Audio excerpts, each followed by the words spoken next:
Hello, it's Jay. I'm checking in with up to chapter 65, 82% of Fleet of Knives by Gareth L. Powell, which I was voicing my somewhat discontent last time. I think I still am, though some of the people in the book seem to be maybe aware of how fucked up it is that Una Sudak is at the head of this Marble fleet.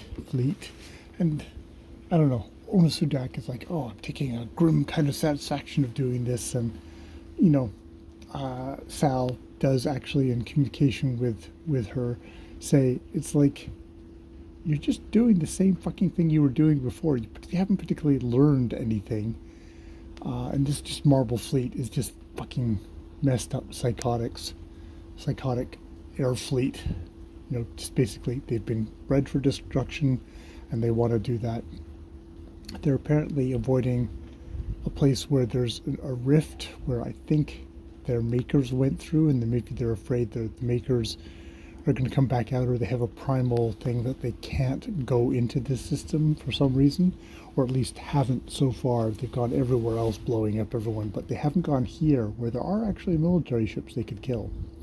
I think my main gripe, because there's definitely gripes going on with this section, is that Sal says to Clay, it's like, oh, would you be my sister? And it's like, sure, I will. You know, gruff women, tough as nails, with looking down at the kind of a very inexperienced, hapless, pretty boy virgin who they're telling him he should man up. It's like, it's interesting sexual politics and whole thing of masculinity in this world, which is, of course, this author into our world. I'm not quite sure what he's getting at there, whether this is, you know, not a real man. So, yeah, you know, we have lots of females in this thing who are taking kind of the male roles. I don't know if it's like a kink on. I won't go there. I just did, but I will go there again. But yeah, become sisters, which means that when they are battling through and away with their people that they rescued, not many of whom have survived, only basically a little family unit of the ghost of Lucy, the little girl, who is the recloned version of Lucy's ghost, the ship. The little girl, her, Johnny Murtaugh, or whatever the fuck his name is, Johnny Shoop, whatever, Johnny, and this girl, this young woman with a nose ring. It's like, yes, they're going to be together as a family. So they also pledge, like, oh, we're going to be together as a family. They don't die, but Clay is killed by these annoying crustacean crab-like creatures who are apparently just like the parasites who've ridden in on the larger one that took out the ship in the first place, and have laid a whole shit ton of eggs on this Ark ship. They kills Clay. So,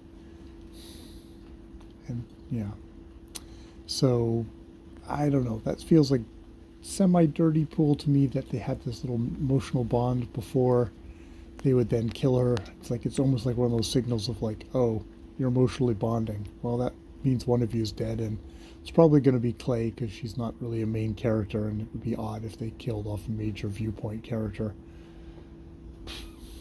So, yeah, there is that. I'm somewhat rolling my eyes about the whole thing.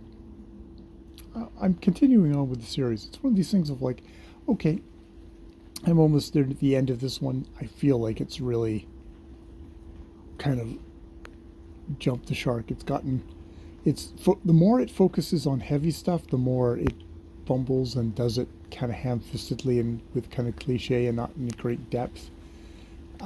Whereas with the adventure, you can kind of get a little bit more just, okay, it's adventure, fun. But I don't think Gareth L. Powell does the moral quandaries, and she's grieving. is what they're told. And it's like, yes, she's curled up in a little ball, and it's just isn't sold very convincingly. You start seeing all the nuts and bolts, the patched togetherness of the characters. Or I'm being sour because I'm in a sour mood. Could also be that. Alright, I've been Sourpuss J, or videos later.